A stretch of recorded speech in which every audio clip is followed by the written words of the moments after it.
Hi, this is Stover, the barbecue hunk. You're listening to the Barbecue Central Show. Have a hunky day.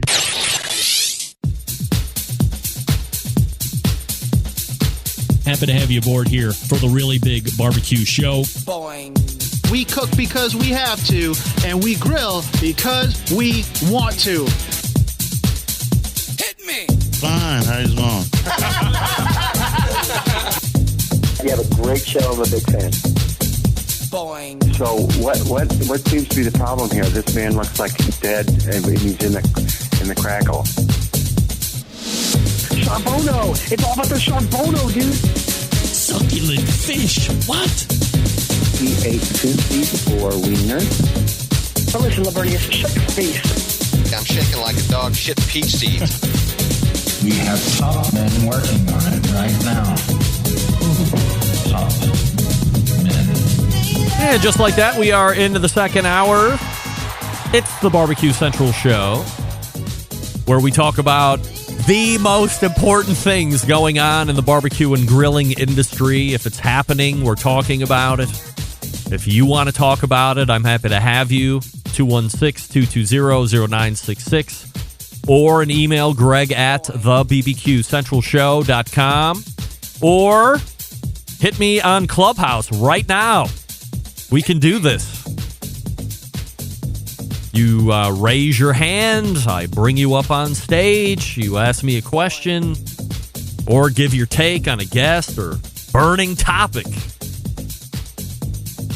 What could go wrong? Still to come in the show this evening, Sam the Cooking Guy in about 12 minutes, and Brad Leininger from Gettin Basted.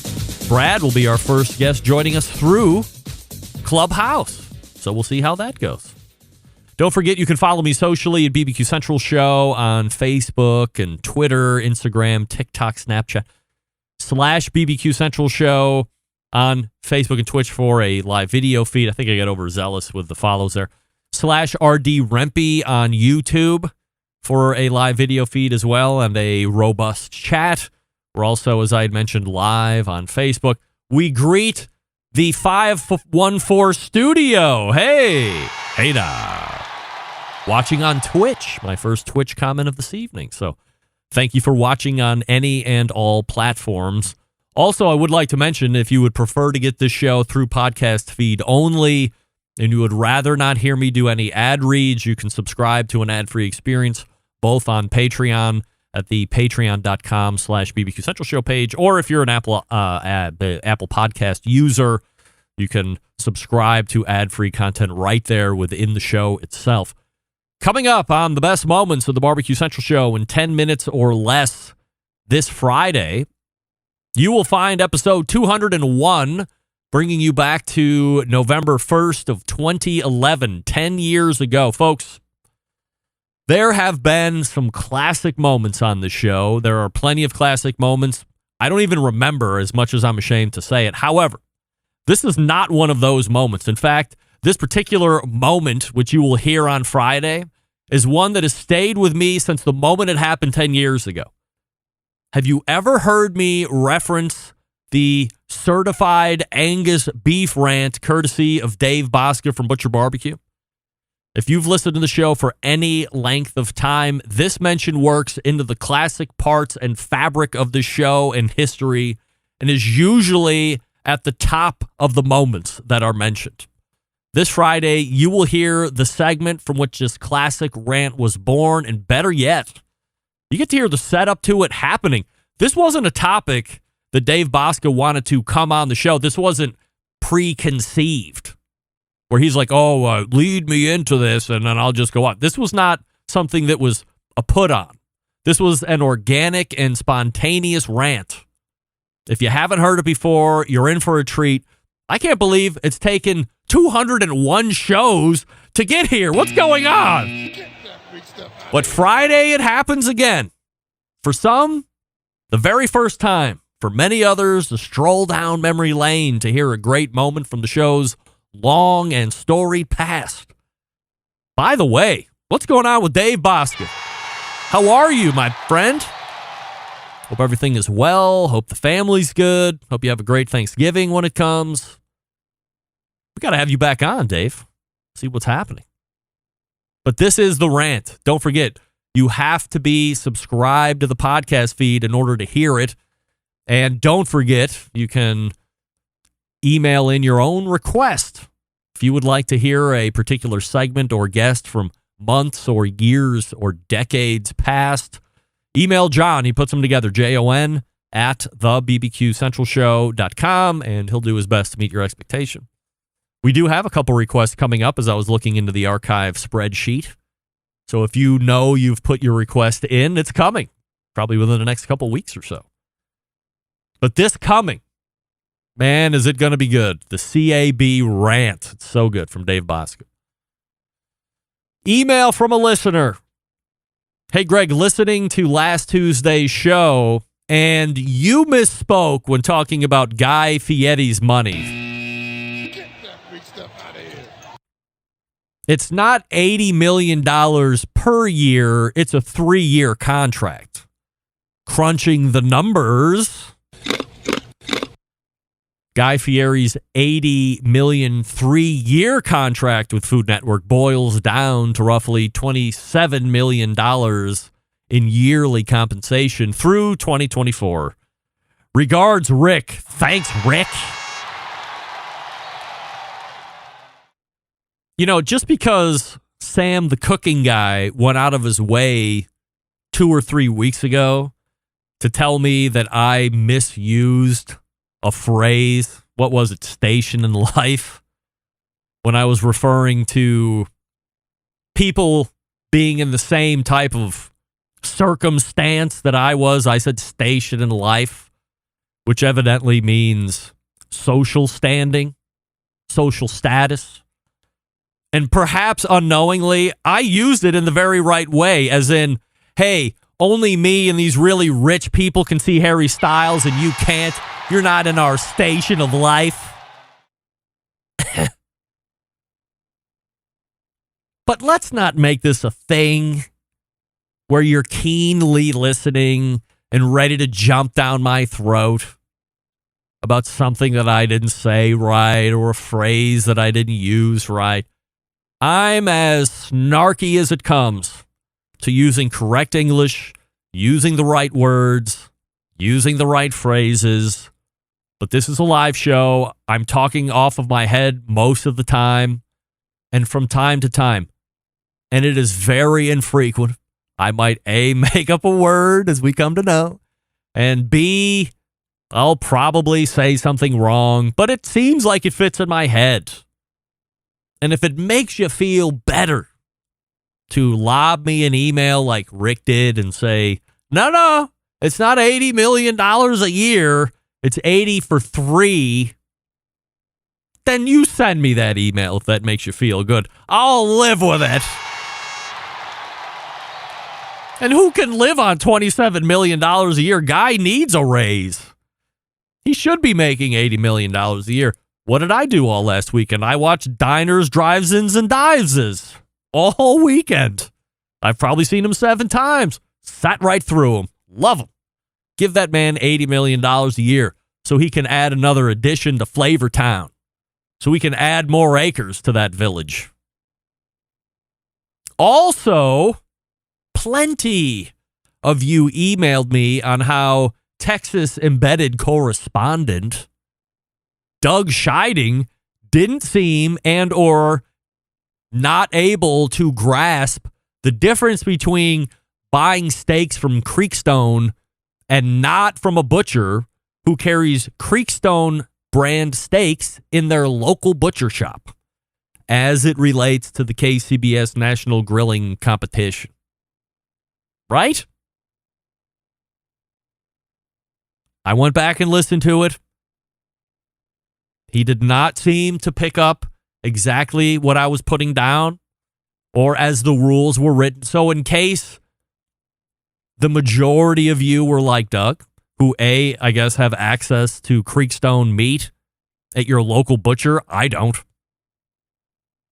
The rule for KCBS was this: you have to buy the meat, a strip steak of this size, weight, and thickness. And it has to be from either Creekstone or Double R Ranch, which is a agri-beef runoff. That's agri-beef owns also Snake River Farms, if you've ever heard of them. But it's got to be through one of them, and it's got to come in their commercial packaging. So as Doug was mentioning, he goes to his local butcher, and they wrap it up in butcher's wrap, which is how they would do it at the butcher. You show up to a contest like that, you're getting booted out. You can't cook that to turn in. It's got to be in the cryovac or the vacuum packaging so they can then, A, qualify it as the right meat from the right purveyor, do their inspection, give it the seal of approval, and away you go. You show up to that with butcher paper, you're screwed. Creekstone or not. So if you didn't understand it, jump on Doug's bandwagon, because I'm still a little unsure if he still doesn't know or if he now does know. He did seem offended. I was offended too. I don't like being told where to buy it. Meet the spec and that's it. But just in case some of you are on Doug's train of not understanding what that meant, that's exactly what it means. Also, many of you emailing going, how does he not understand what's going on here? He's a rocket scientist. There's a lot of complex things that Doug can understand that we won't. Just because he can't wrap his head around, go to this website and get it, doesn't mean that he's not smart. He's really smart. Smarter than 10 of us put together. He's a rocket scientist. He's a nuclear physicist. He's probably not a nuclear physicist, but why not? Before we get to Sam the Cooking Guy, I'll talk to you about Yukon Glory and the Grill and Serve set, an absolute revolution when it comes to the landscape of grilling baskets. I've always hated two things about grilling baskets. I have to wear some kind of heat-resistant glove to take the things off the cooker because they're hot. 2, it gets grease and oil all over my table or counter, wherever the hell I set it down to serve. Being someone who's known as a clean freak, that's not something I can really get down with. So what's a gal to do? Enter the great product from Yukon Grilly, called the Grill and Serve set. Yukon Grilly. The Grill and Serve set. It's a patented design. It fixes everything. The set includes 3 stainless steel grill baskets, which are moved by a clip-on handle that seamlessly grips the interior of the basket for easy lifting and dropping. The set also has a large custom-fitted stainless steel serving tray to catch drips and allow for a beautiful table presentation, but perhaps in my case, more importantly, gives you a clean table when everybody's done eating. Thank you, Yukon Grilly. What should you cook on them? Well, glad you asked. How about this? Veggies, seafood, wings, tacos, meats of all types. If you can think of it, you can use it to cook on. Where can you buy? Amazon, Walmart, Home Depot, Lowe's, Target. How about this? Go to yukonglory.com, and as you check out, save your ass 10% off of everything every time you go by using code 10CENTRAL. 10 Central altogether. Again, that will save you 10% on everything you buy every time you go to yukonglory.com. That's yukonglory.com. The Grill and Serve set. Get it for the holiday season. Christmas, Hanukkah, Kwanzaa, whatever the hell it is you celebrate. If you don't even celebrate anything, but you still do gifts, give somebody that. The Grill and Serve set from Yukon Grilly. Follow him on Facebook and Instagram as well. Yukon Glory. We're back with Sam the Cooking Guy right after this. Stick around. You're listening to the #1 most downloaded barbecue and grilling podcast anywhere. The Barbecue Central Show.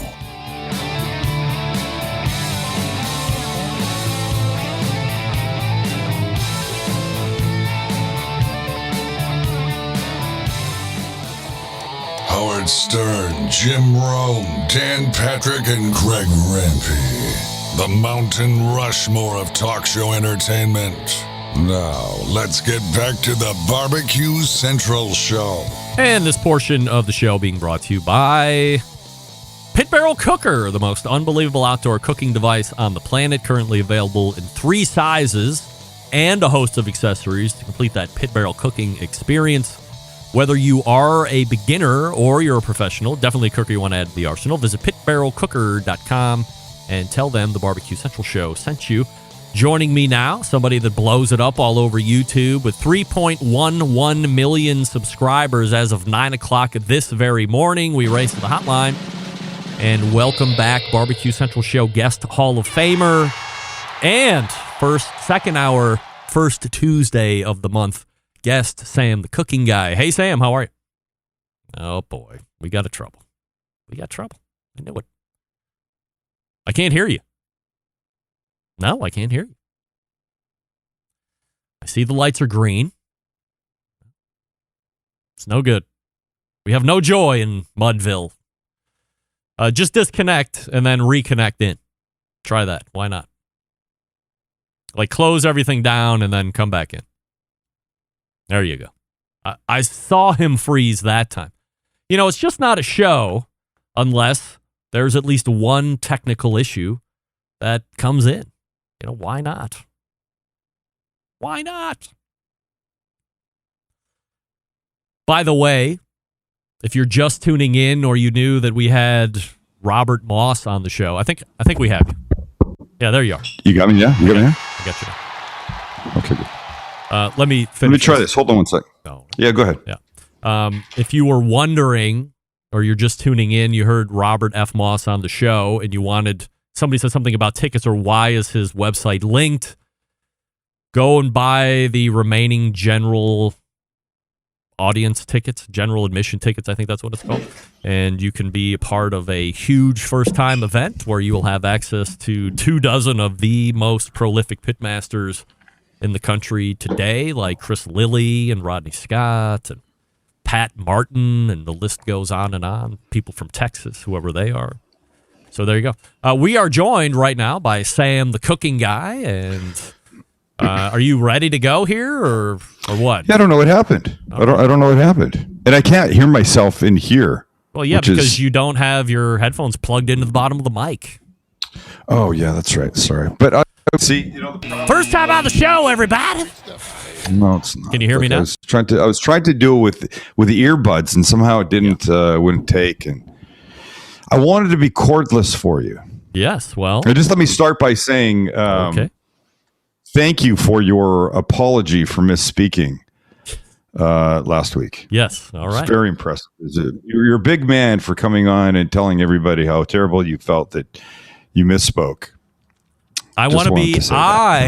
I want to be correct, and if unknowingly I was incorrect by the use of station in life, which I believe just a few minutes ago I might have actually unknowingly used it also correctly and incorrectly at the same time, where in my conscience, that's amazing. In my conscience, you have a talent, my friend. In my conscience, I was saying station in life, like we're all sharing this moment station in life, which is incorrect. Yeah.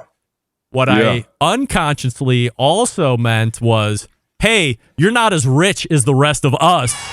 Our station in life allows us to see Harry Styles in concert. Motherfucker, yeah! Station in life! That's right. So I didn't realize that until we were talking it out here over the show. I got you. There you go. I got you. It's all good, man. All right, so you can see Sam the Cooking Guy in a number of different places, obviously on YouTube. TheCookingGuy.com is also a website, and shop.stcg.com for all products, of course, and the holidays are coming, so make sure you're stocking up on all of that stuff. Not that we can get our products. They're on a boat somewhere sitting out in the harbor. They have to be close to you? No, they're close, but you know the problem that the ports are having. Don't I? Getting the... You don't know? Of course I do. Most of my truck parts are on those things. Oh, yeah, that's right. Right. I mean, it's amazing. It affects everything. Yeah. It's terrible. So difficult. But let's not complain about that. Let's talk about Al Pastor and then incorporate talk on that with the cooking vessel that you use, which has been a long-time sponsor of this show, called the Pit Barrel PBC, Cooker. Pit Barrel Cooker. By the way, we'll be giving away one of those this holiday season. Oh, yeah? Our holiday giveaway. Look at you. Yeah. All right. Yeah. I went through all the details with Amber. She's super nice. Oh, she's the best. We're in love with the Pit Barrel Cooker. I'm going to say that I'm going to go out on a limb here. Breaking news? Say, Breaking news? No, I don't think so. All right. Just a comment. All right. Go ahead. Yes, thank you. I believe the Pit Barrel Cooker is the best smoker for the money Like, it's hard to beat that. Oh, there's no doubt about it. I think it's sub for the flagship model that you have. I call it the flagship. Yeah, model. It's sub was that $400. 30 gallon? Yeah. Absolutely. Sub $400. Absolutely. Set it and forget it. Yeah. Great food. And by the way, plug and play. If you don't know the biggest selling point of this thing, especially if you're a rib eating family, you can hang 8 racks of ribs on this thing. 8 racks of ribs. I can't even get 8 racks of ribs on my biggest cooker otherwise. Just let me say this for those of your listeners or viewers that have looked at it, have wondered about it, have thought if they should get it. And like me, they had this question. How is it possible to hang a rack of ribs in a cylinder like that with the heat source, the charcoal, the briquettes at the bottom, and the bottom 5 or 6 ribs don't burn the F up before the rest of the rack gets cooked perfectly? I don't know how they've done it, but they don't. The first rack of ribs I cooked on a pit barrel cooker were the best rack of ribs I think I've ever cooked. Wow.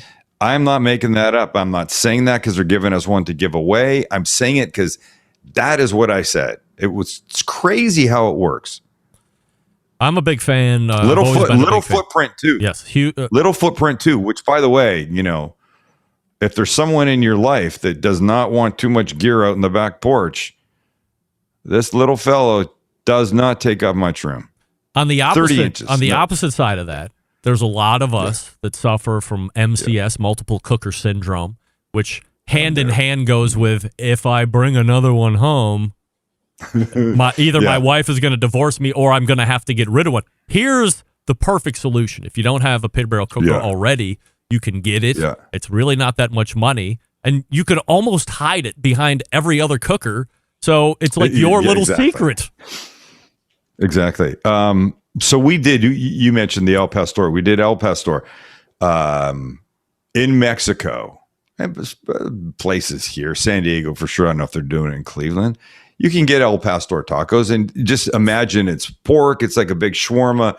They lay them flat and the whole thing turns and there's the rotisserie heat thing at the back and that outside edge gets charred and beautiful and you cut slices off and you put it in a taco. So, without the pit barrel cooker, you're doing it in the oven, you're doing it on your grill, and maybe you're putting it in I don't know how you're doing it. But when we decided to do it, I got the perfect thing for it. So it was setting it up took a bit, cutting the pork and getting it marinated. And then I sort of had the jerry rig, a little contraption for it, but it all worked. And the shit was crazy good. Looked great. Crazy good. I've been a huge El Pastor fan. You can get really good El Pastor here. Really delicious. Yeah, I love it. Yeah, very good. I like that. I like carne. I like to give you crap about not having good food in Cleveland. But you've got Michael Simon, so his stuff's good, and I imagine your stuff is good, though we've never met and I've never eaten your food. What else do we have here in Cleveland? Say it. The Rock and Roll Hall of Fame. No. I'm talking about food. F the Hall of Fame. I've never even been there. You've never been? No. It's not obligatory. And don't they take 6th grade class tours through there? Well, it wasn't. The Rock and Roll Hall of Fame wasn't here when I was in 6th grade. Number one, and number two, I can't tell you how many people have come back and reported to me that it was. So why would I go spend the money? I'm like, okay. Well, I've heard that. I don't think I want to go there for an experience. I can. Go next door and talk with my elderly neighbor Dorothy for an experience. Okay, but before we forget, go on to the other thing that you've got in Cleveland. You know what it is. Oh, that burger place? No. Chori Pollo. Chori Pollo, that's right. I can't remember the name of the place, but that's right. Coco Locos. You can't remember the name of the place. You know what I should? Do you want to show them the picture? You can show them the picture. Do you have it handy? No, I don't. It's in the book? We say nothing. Okay. Say nothing. Never mind. Don't. You're going to ruin it for everybody. I've said too much already. Right. So you do ribs on the pit barrel cooker. Have you used it for anything else that you've found it to be magical on? I did a chicken on it. Yeah, very good, right? Did you do lamb on it yet? I did the chicken. No. Oh. I will. I promise. So in a couple weeks... We have Thanksgiving. We all love Thanksgiving. I was just talking with my favorite food holiday. Is it yours? No question. What's yours? Quick. Don't say July 4th. It's a throwaway. It's a gimme. I don't know. Favorite food holiday? Come on. For anybody that can comment, I would like to know what. How do you not have a favorite food holiday? I don't know. I guess I just it like could be all. Your birthday. I just like all food holidays. I don't know if I discriminate. See, or I find one to be one better than the next. I will put Thanksgiving above Hanukkah, and I really love Hanukkah. Who doesn't? It's a brisket and kugel, whatever, all the stuff we make. But Passover is pretty good. I will say Passover is good, but I think Thanksgiving is my favorite. So I was talking with Mark Williams in the first hour, and I said, hey, for years I have said this coming year is going to be the year that I don't fall victim to eating turkey on Thanksgiving and then maybe for a couple days following it, but then magically it evaporates, and I don't even think about eating it again until the next Thanksgiving. And every year I've said, well, this got to change, because I do like turkey. You can do some stuff with it. You can put some flavor on it. I mean, it's not overly exciting all by itself necessarily outside of the Thanksgiving day and the pomp and circumstance, blah, blah, blah. But I like it. My wife likes it. It's really good on the smoker. It takes on smoke, but not in a terrible way, especially if you're using the right smoke. So I just never think about it in a way it goes until the following Thanksgiving, which again is happening this year. So do you fall to that same victim, or will you eat it regularly-ish?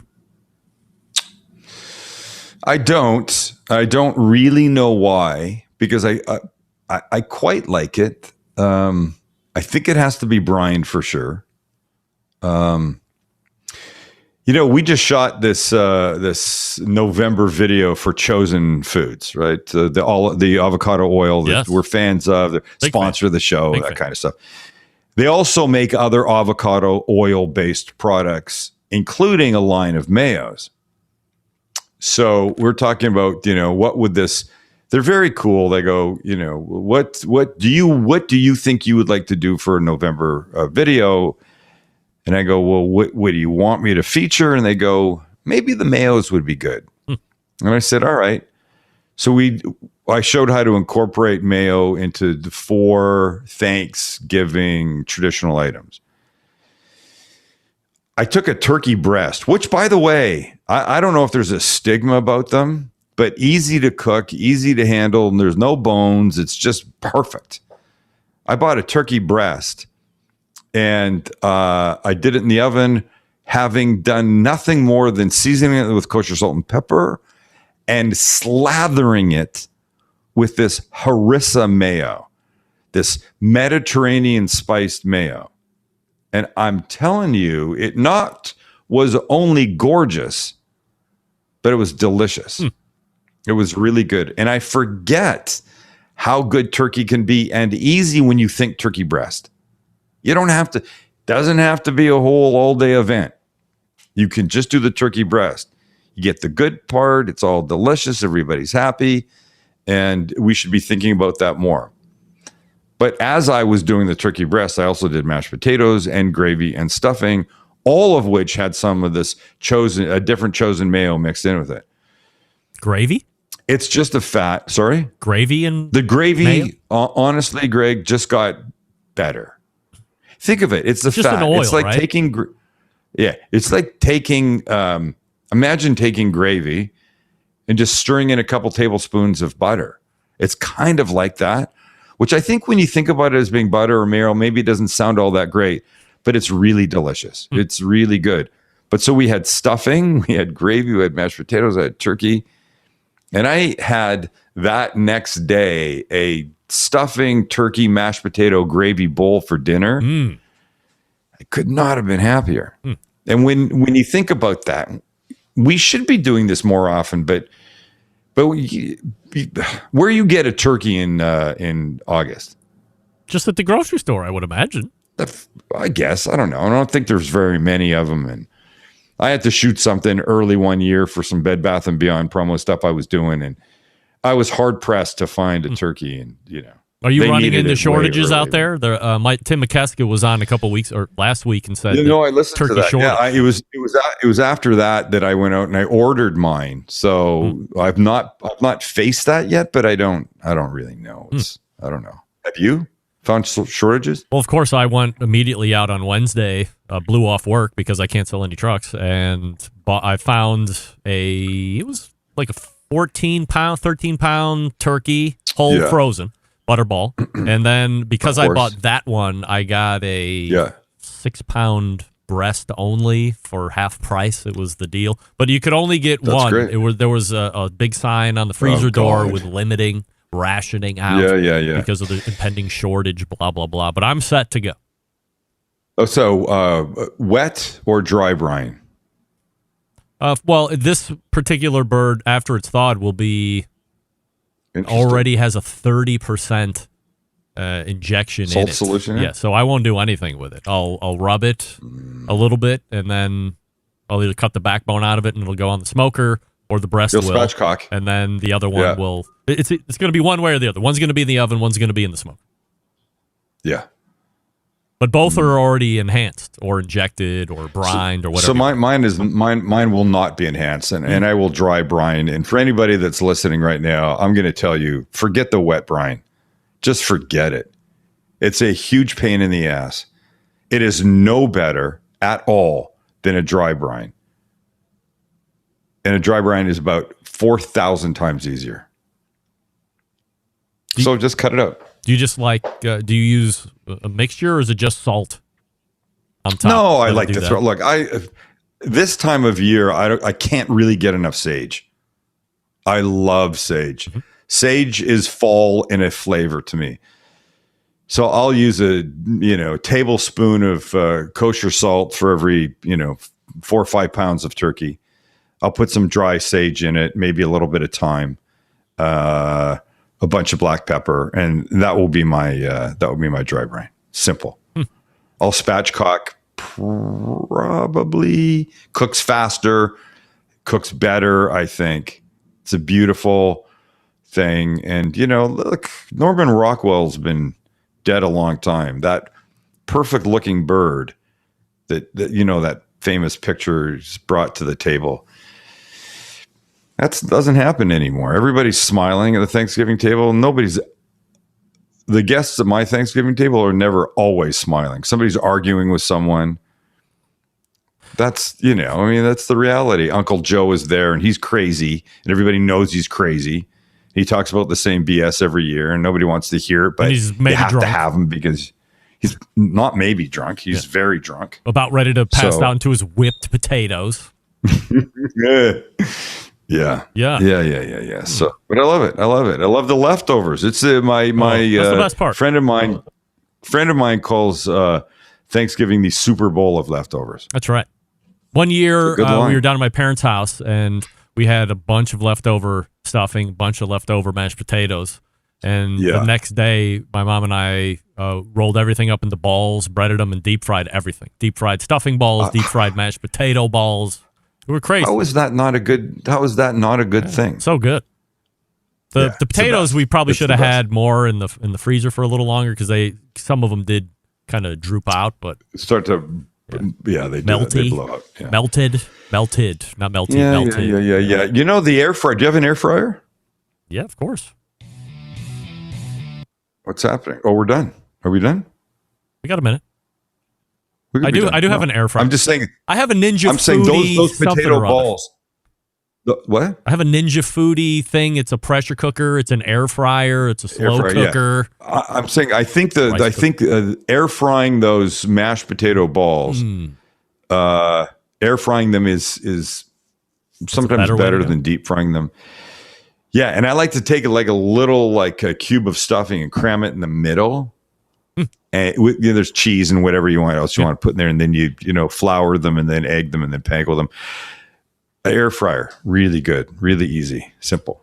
I assume there's recipes and stuff over at thecookingguy.com for people to check out if they want ideas. Yep. I'm working on the page now. It should be up in another few days. Links to everything, some old links, some new links, but everything's solid and works. And And it'd be great. And it's funny, people don't know this, but before we talk here, you send some talking ideas, some ideas. Hey, why don't we talk about this and this and this? And in the one you sent, I think yesterday or today, you said, which probably will not get to any of them. And we didn't get to any of them. That's not true. We did like 80% of it. We talked about the Pit Barrel and El Pastor, and we did Turkey Talk. We did pretty good. Turkey Talk. I mean, for us, we hit like the whole outline for us. So we're good.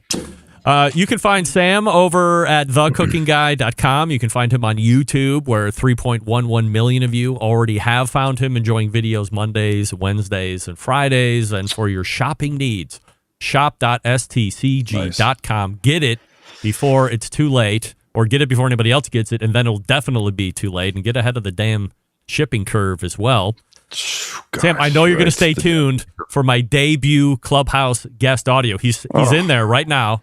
So how's he sound? Have you checked him out yet? Nope.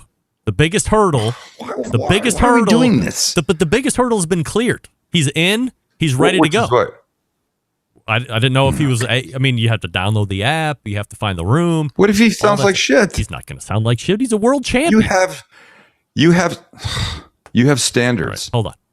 I don't know why you've lessened them. We're going to test them. We'll test it right now. Hold on. Brad, okay, let's go. Brad, you there? Yeah, does this sound like shit? We're doing all right? No, you sound great. Doesn't he sound good, Sam? Sounds pretty good, actually, yeah. Sam, this is the 2021 Jack Daniels world champion you're talking to right now, Brad Leininger. Hey, Brad, congratulations. And I don't want you to think that I don't like you. I was only questioning the use of whatever it's called. What's it called? Country on the fly. Yeah. Brad, you're a pretty tech savvy guy, right? You can navigate. I got this down. I got it down. I had complete faith in the application here. So yeah, why not? Good. I mean, what's the worst that could happen? So, all right, Brad, stand by. We'll get to you here in just 1 second. The worst that could happen is he sounds like good shit. Yeah, well, guess what? We averted that. But it didn't. No, but I'm just saying that is the worst that could happen. Of course. And it would make you crazy, and we would talk about it tomorrow, and you would have pangs of anxiety and regret and remorse. And I'll be up all night. It might even lower your station in life, so who knows? We don't want that. No more Harry Styles concerts? Right. How could that be? No. Sam, appreciate the time as always, my friend. See, have a good talk. All right, there he is. Sam, the cooking guy, and obviously Brad is in the green room, so stand by. Boy, what is going on here? Stand by. Here we go. I will talk to you quickly about Yoder Smokers, then we will get to Brad. Yoder Smokers designs and builds all of their products right here in the States, building pride through craftsmanship, world-class customer service. That's the backbone of how they've built the company. This approach translates into what can be a truly bespoke style product that elevates gatherings with friends and family. And they're honored to have a trusted place in the backyards of America, from pellet grills to wood-fired offsets and charcoal grills. Consistent blue ribbon flavor has become synonymous with the Yoder Smokers name. Make no mistake, Yoder Smokers flavor-driven design is unique through each style of pit, and their team has developed cookers to perform time and time again while outlasting the competition for generations to come. It's this generational thought that's rooted in the handmade products and defines the integrity of the core values: American-made quality, endless flavor. Those are the benchmarks of Yoder Smokers. You can grab yours today over at yodersmokers.com. You can also visit their dealers. Why not? But go to yodersmokers.com and then go from there. Brad Leininger is ready to go. Stick around. We'll be right back. You're listening to the #1 most downloaded barbecue and grilling podcast anywhere. The Barbecue Central Show.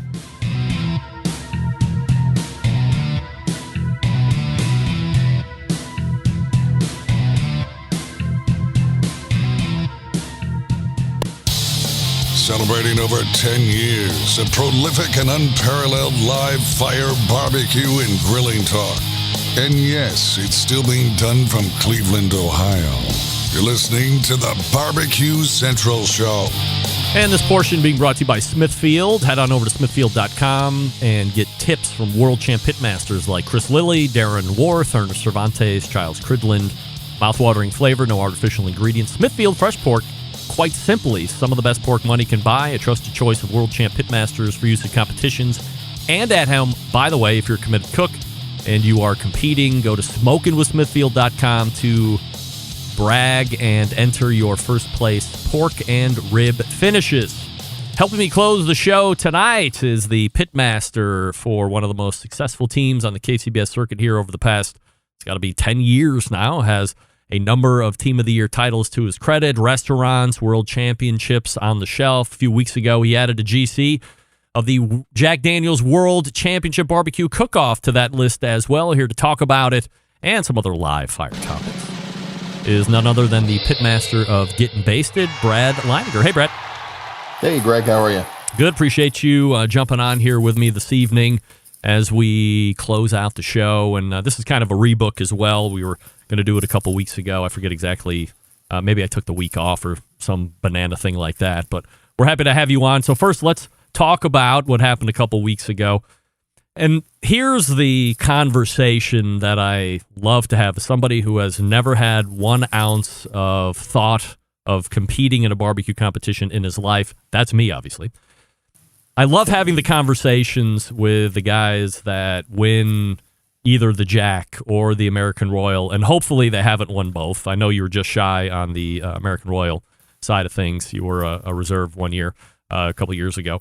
But as you look at the win of the Jack and you look at the almost win at the American Royal, and let's assume, you had it. Is it possible, or perhaps this is a better question to lead off, is it possible to look at one that you haven't won, but you're right there at reserve, and then win the other side of it and say, well, I think I can adequately compare and contrast these and say, all things considered, X means more to me for these reasons. Can you do that? Yeah, I mean, I think the main thing with the Jack is that you don't know when you're going to get back there, right? Like, you can always go to the Royal. So you're always, as long as they hold the Royal, you've got a chance to win the Royal. But the Jack, you've got to earn your way in. So to me, it's special to win that because just the lack of opportunities. When you get an opportunity to go down there and be able to win it, that really means a lot to me to take home that one. Brad Leininger joining me here on the show. So you win it a couple weeks ago. If we can roll it back just a little bit, and this isn't obviously your first Jack. So how many has this made for you just going down? That was my fourth Jack. Fourth Jack. All right. So when you look at the first Jack and you fast forward here to the fourth, just from a logistics standpoint, and as you had mentioned, there's a really good chance you could get in 1 year, and then depending on how the cards fall out, even if you're having a tremendous season, you might not get that invite to go back for years, maybe not ever. For the teams that just show up, as you can perhaps recollect on, is there a fine line between trying to take it all in, but then also making sure that you are dialed in on what you need to do as a team to make sure that you're giving your chance to be to give yourself the best shot at pulling out a potential victory when it counts? Yeah, no, I think there is. This year I really made a concerted effort. I took my little trailer down there. I did not bring my family. I didn't. My wife staying home. Everybody. I treated it like a business trip, and that was my goal because I set out to win the Jack. The first time we went there, we had everybody went there. We did the whole thing. We were touring the distillery. We were out just having a good time, just taking in the experience. Whereas this time, I was there for business, and I think it showed up in my cook. Brad, is there something like rustling around on your shirt or something? It's possible. Let me hold my mic out a little bit here. See if that helps. Yeah. Okay. Yeah, that was it. Thank you. Okay. So you did this whole cook by yourself? I did. Yeah. I had my business partner rode down there with me just for the ride, but I tried to leave all, do it like I do every weekend, and that was my goal the whole way through. Are you a guy that cooks by themselves for the most part now? I do for the most part. I probably do 75, 80% of the contest by myself. My brother-in-law rides with me sometimes. I think he came out with me maybe 4 or 5 times this year. But in general, I'm rolling solo. Has that been the way you have rolled since the beginning, or is that something you have evolved into? No, I mean, we've always had varying, I've had my kids with me. I've had my wife with me. I've had my sister and my brother-in-law with me. And I enjoy having them go. And just, we've been doing it for a long time, and they've managed to move on to other stuff in their life quicker than I have, if that makes any sense. So, everybody else has kind of quit on me is what I like to joke around about. So I'm out there still cooking and they're all doing something else. would you like to have, so not to make it all about me, but people ask me all the time, would you like to have a producer or somebody that helps you put on the live production? And my quick answer is, well, for the last 15 years and since the inception of the show, it's only been me prepping and growing and technology and all this stuff. So it would be really hard for me to bring somebody in and then feel comfortable right off the bat that next show is going to be as seamless as it has been for the last 15 years. Same for you? Like, would you like to have somebody there consistently, or would that perhaps give you a hurdle that you would rather not have? No, I'd rather not have it. I mean, it's harder to cook when I have people around. I've got my, I've got my routines and I've got my systems down. And when I have somebody there, it's more, you're entertaining them and you're more, it's not that you need help. And I have people ask me if they can help all the time. And you just at the point where I've got it where I just don't need help, and I'm a control freak and I like going out and cooking the contest solo. Do I like to have somebody riding along with me for the, when I'm putting the miles on the road? Absolutely. That makes it a lot easier. But as far as the actual cook itself, I like to do things my way, and that's the way it's going to stay. As you get through turn-ins, obviously the Jack known for having the white meat portion that you typically don't have to deal with in a KCBS contest, but it's probably old hat to you at this point. Do you feel that through turn-ins you've given yourself the best shot at giving yourself a victory that weekend?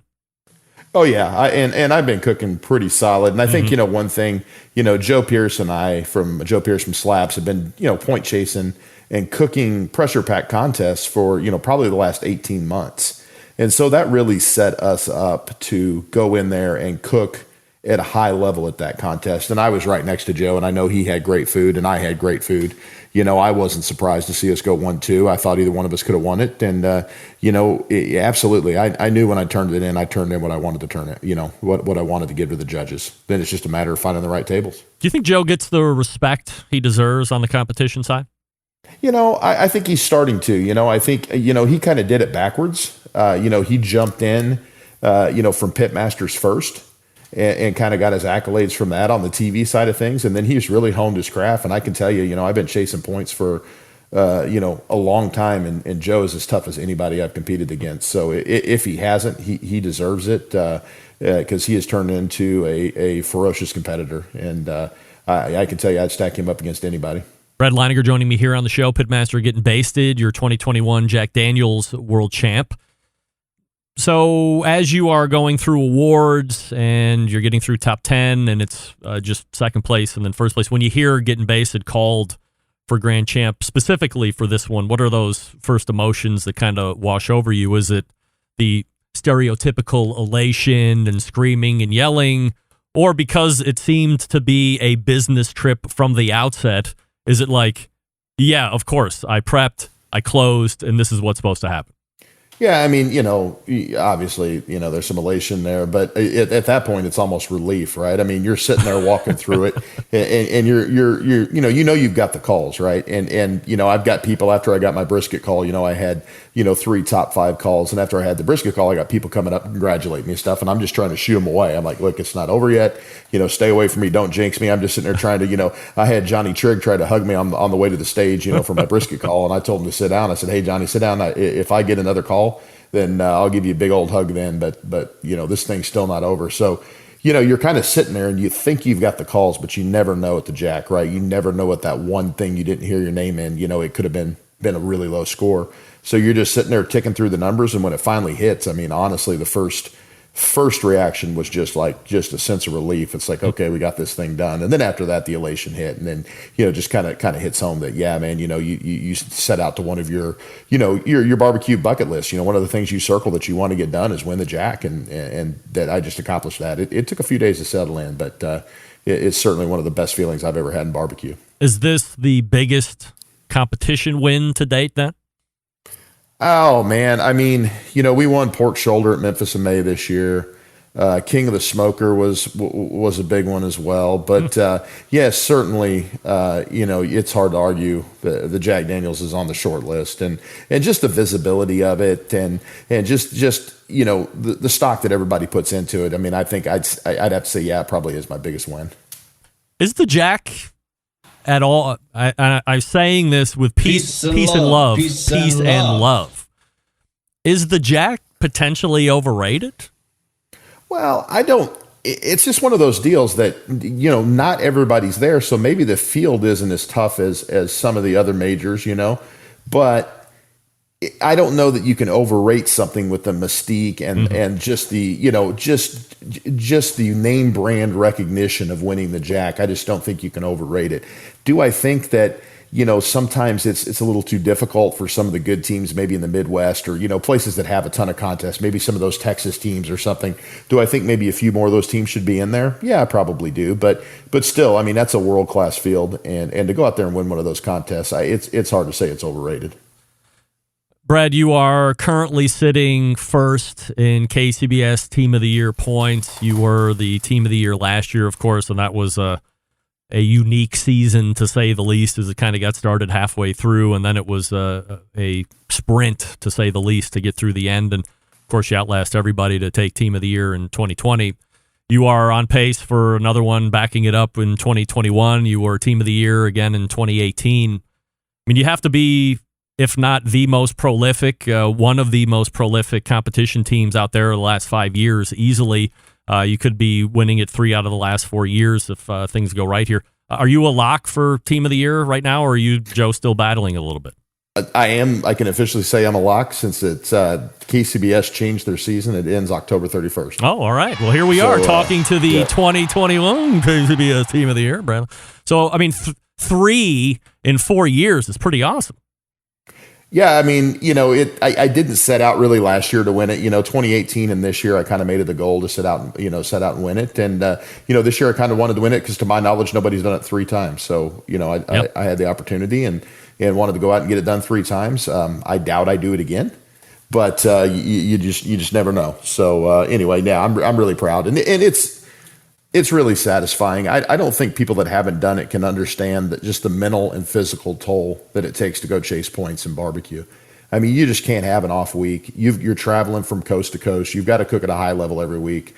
You're trying to track down meat. You're trying to clean smokers. It's just a tremendous effort. And I'm extremely proud of those Team of the Years. I put them up with any of the majors I've won. And, you know, to win it 3 times is you know, truly blessed. It's a tremendous amount of time and travel and everything that you just said. And for the folks that are listening that maybe are very peripherally introduced to competition barbecue, you don't have to give me straight up specifics if you don't want, but what is your expense in, and then what are you getting back out in winnings? Like, are you at least at a break even, or are you making money because of some of the bigger ones that you've won? And by the way, like, very few teams are technically in the black year over year just because of the nature of how competition barbecue works. But I mean, you are one of the few that are just doing 30 plus a year, 40 plus a year, or whatever. I mean, you're almost out there every weekend. Right. And you know, we do make money at it. You know, we make a little bit more money. We're about $1,500 a contest is about what it costs us. And the Jack helped a ton, but I'll make a little bit more than that. And then we also teach classes. So our classes are really successful. We teach those all over. We've got some sponsorship and we've got some stuff. Now the hourly pay would be a joke if you sat down and figured it out. But I do, quote unquote, make a living doing this. I have the restaurants and they supplement it and everything else. But, we were doing that before the restaurants opened. We were making enough money to, say we're one of the few people that do this professionally. And it's not an easy way to make a living for sure, but it is possible. And we do manage to stay profitable. The other thing that you have been really invested in is the Barbecue League. I think initially when it rolled out, it was National Barbecue League, and now it's the Barbecue League. So for the folks that aren't familiar with that, what's it all about, and how does one get involved with that? So the Barbecue League, is really came about to market barbecue, competition barbecue, backyard barbecue. It's just a way for us to kind of pull the curtain back on what we do. There's really just not a good way for the public and for other competitors or people that are interested in getting into competition barbecue to see what it's all about. So we set out, Tim Shearer and I from Shake and Bake, set out to make this stuff a little more accessible. So, we have a subscription service. The point of that subscription is to fund content. I mean, we're not trying to make money off it. We're using it for marketing, but it's just $100 a year, and you get tell-all recipes, you get behind-the-scenes access at contests, you get to see things, ask questions, get to, basically, look behind at what everybody's doing in competition barbecue and get to see some championship recipes from Tim and myself. And we've got Joe Pierce on there, and we've got Bill Purvis and Fred Robles, and, we've got Blaine Hunter and several just top-of-the-line pitmasters that are out there giving up some of their secrets. And, competition classes are expensive, and we feel $100 a year is a bargain for what you get for it. And you can just head over to the barbecueleague.com, the bbqleague.com, and check it out. So I don't think, dollar for dollar, there's a better deal in competition barbecue. You're obviously the top pitmaster out there on the KCBS side of things. From a competition food standpoint, you have a few other options. If you're a steak cook, SCA seems to be what the KCBS has been on the steak cooking side of things. Is that something that you've ever gotten into, the SCA events? I've done a few SCAs. Yeah. Normally I don't have a lot of time, but if there's one on Friday night, I'll cook it. I've got a few top fives. I've never won one, but I have been in the top five a handful of times, and I managed to get my famous thing is I get a ninth place call at just about every one of those I do. So at least I'm getting my name called, or my ticket number read anyway. So no, I enjoy state competitions and have a lot of respect for the guys out there doing that, guys and gals out there doing that. If you started to taper out of competition barbecue, would you pick up steak cooking because it's a little less more of a load to travel and the cost to get in is a little less, and you have a pretty decent payout, $1,000 or $1,500 for a winning steak or whatever? I don't know. I mean, I wouldn't rule it out. I'd probably do a few steaks. I'm kind of hoping these single meat contests take off. That'd be a good way to, where you don't have to have the capital outlay, and the time outlay of a whole contest, but you can still go out and cook barbecue. So I'm hoping maybe a rib series or something like that kicks off, and that'd be something I could transition to. So, but yeah, I wouldn't rule out steak at all. I would certainly cook a few of them. Recently, KCBS announced that it was rolling out, I believe it's called the National Steak Championship. So, where they're not bolting on an SCA event, let's say on a Friday, and then you would have your KCBS event Saturday rolling into Sunday or whatever. They're going to have their own steak championships bolted on perhaps on a Friday, and perhaps there'll be some independent, outside of any barbecue events, just KCBS steak events. Any thoughts on them getting into that space? I had always thought that it would have been potentially better. Well, I mean, look, you go back to, I think when Randall was involved in KCBS, he had rolled out National Grilling Backyard or whatever the hell it was, and it never went anywhere, and nothing has evolved since now the release of this National Steak Championships. And I thought there was some kind of a match potentially between KCBS and SCA to team up on any number of these events and you could promote both sides, right? SCA could have a barbecue contest, or a barbecue contest could have an SCA event, and maybe some would leave depending on what they were more interested in, but you might get a bunch carry over on any event having it out there. But now they're doing it themselves. Did you have any thoughts on them rolling that out and how those rules look? I think I wish them the best. I mean, I'm a KCBS cook. I wish them all the best. I think the biggest problem facing KCBS and SCA and IBCA and CBA and anything is we've got to get more people cooking. So if the KCBS steak contest gets more people cooking, then I consider it a success. But I'm kind of with you. It seems to me to be, maybe coming out and too little too late reinventing the wheel. I think they probably could have, spent their money on something a little more barbecue related, but,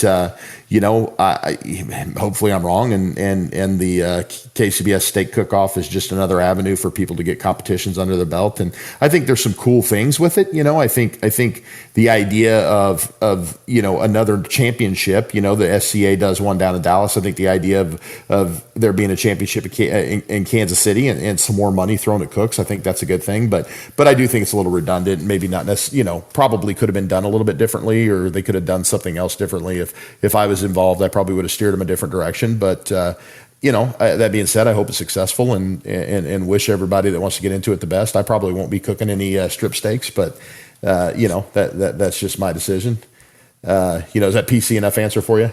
You know me and PC. I'll take it or leave it. So if you're happy with that, I'm happy with that, and we can move on. So we're into November, obviously, and the theme of tonight and over the next couple of weeks will be Thanksgiving. Do you have any tips on turkeys, and like what is your Leininger family tradition?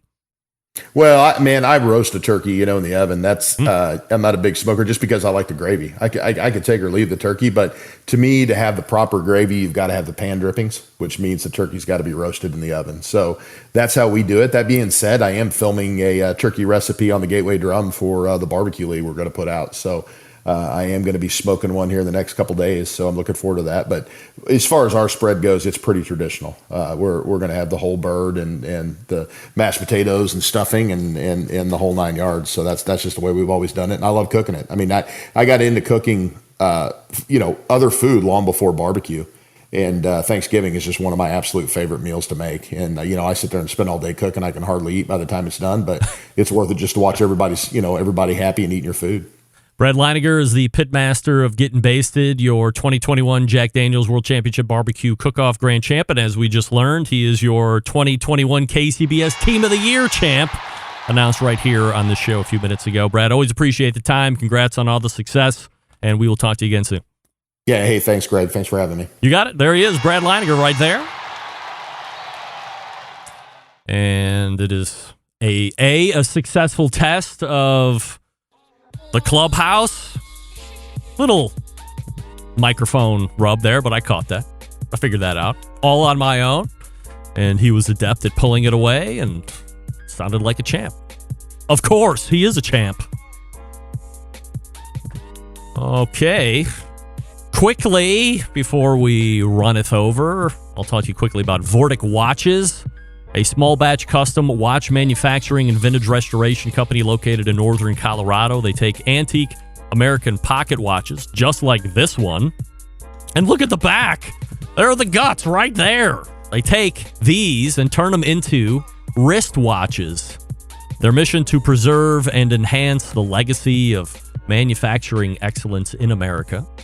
In order to do that, they combine traditional and cutting-edge technology to create unique quality, functional timepieces with exceptional value. And here's the coolest part. Each watch that Vortic makes is unique and one of a kind. Vortic, founded on the motto that America wasn't assembled, it was built. Check out VorticWatches.com for more info. Their military edition watches are going to be released soon, so go to VorticWatches.com and join the email list. There'll be a separate email list to announce when those watches are out. I think they're selling 15 this year. It's either 5 or 15, I think. And those watches, like if you're really into the bomber watches, those are ones that you're really going to want to check out. Great box, a lot of cool accessories, extra straps, blah, blah, blah. So check them out. And hopefully they're going to be starting on my custom watch here shortly, and I'll be able to show you that. They're going to take video, so we'll see the whole process. All right, we're coming to wrap the show. Stick around. We'll be right back.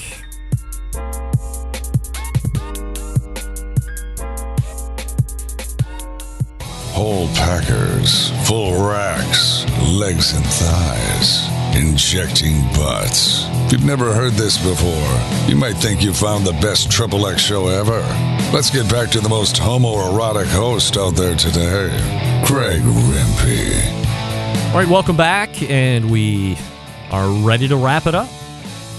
Hopefully you enjoyed Brad's recap of the Grand Champ winning over at the Jack Daniels. Plus, do we call that an exclusive? A Barbecue Central Show exclusive news update. I think we do. Brad just announced he's Team of the Year as of 2 days ago. All right, all the way back in the first hour, it was Mark Williams sitting in for Malcolm Reed. Mark Williams, the pitmaster of Swine Life Barbecue. Find him over on YouTube under Swine Life Barbecue. 43,000 of you are following him along, watching those videos. And he's going to get more into competitions, as he said. Also, if you're going to be at the Palmer Home festivities here next week, I believe, he'll be taking part in that. After Mark, we had Robert Moss. RobertFMoss.com. If you want tickets to his event, make sure that you go over and grab up the last general admission tickets. It's not going to be something you can wait on. If you want these tickets, you want to hang around these 24 pitmasters, sounds like you're going to have wide access.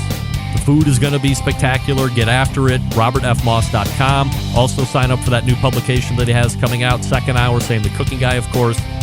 thecookingguy.com, shop.stcg.com, over on YouTube as well. 3.11 million of you watching for release of videos 3 times a week, Mondays, Wednesdays, and Friday. And closing out the show, the 2021 Jack Daniels World Champion, Brad Leininger from Gettin Basted, also part of the Barbecue League.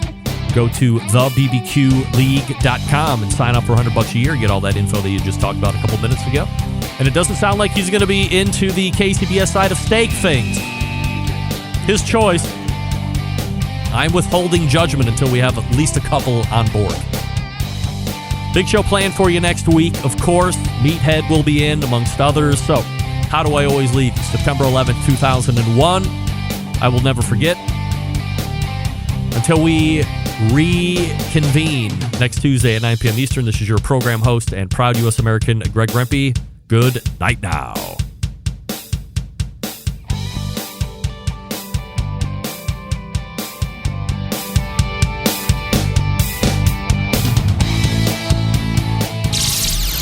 Hi, this is Jeff Richards, Columbus, Ohio. You're listening to Barbecue Central.